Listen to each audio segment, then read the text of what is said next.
ಒಂದಿನ ರಾತ್ರಿಗೆ ಕೋಳಿ ಪಡಿಗೋಯ್ ರಾತ್ರಿ ಕಟ್ಟಿಗೆ ಗಂಡ ಕೋಳಿ ತಗೋವತ್ತ ಮನಿಗೋಯ್ಯೆ ಹೆಂಡತಿ ಹತ್ರ ಕೋಳಿ ಪಲ್ಲದ್ನ ಮಾಡಂತ ಬೇಕಾದ ಮಾರ್ಕನಿ ಬ್ಯಾಡ್ದಿರ ಬಿಡಿ ಅಂತಲ್ಲ ಗಂಡ ಹೋಯ್ ಕೋಳಿ ಪದಾರ್ಥ ಮಾಡ್ತಾ ಉಪ್ಕಾರ ಎಷ್ಟು ಹಾಕೋದಂತ ಗೊತ್ತಾಗ್ತಿಲ್ಲ ಹೆಂಡತಿ ಹತ್ರ ಹೋಯ್ ಉಪ್ಕಾರ ಎಷ್ಟು ಹಾಕೋದಂತ ಕೇಳ್ತ ಒಂದ್ ಸಿಡ್ಡಿ ಹಾಕಿ ಅಂತಲ್ಲ ಹೋಯ್ ಒಂದ್ ಸಿಡ್ಡಿ ಹಾಕ್ತಾ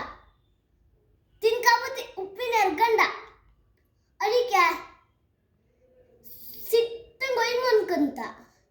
ಹೆಂಡತಿ ನಿಧಾನಕ್ಕೋಯ್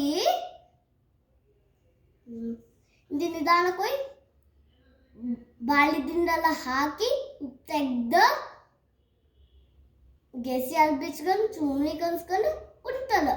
ನಿದ್ದೆ ಬಲ್ಲ ಅದಕ್ಕೆ ಗಂಡ ಹೋಯ್ ಕತೆ ಹೇಳಿ ಅಂದಲ್ಲ ಅಷ್ಟೊತ್ತಿಗೆ ಗಂಡಂತ ಕತೆ ಅಲ್ದ ಕತೆ ಕಾರಣ ಗೆಸಿ ಬಿಚ್ಕೊಂಡು ಉಂಟಿಯನಾ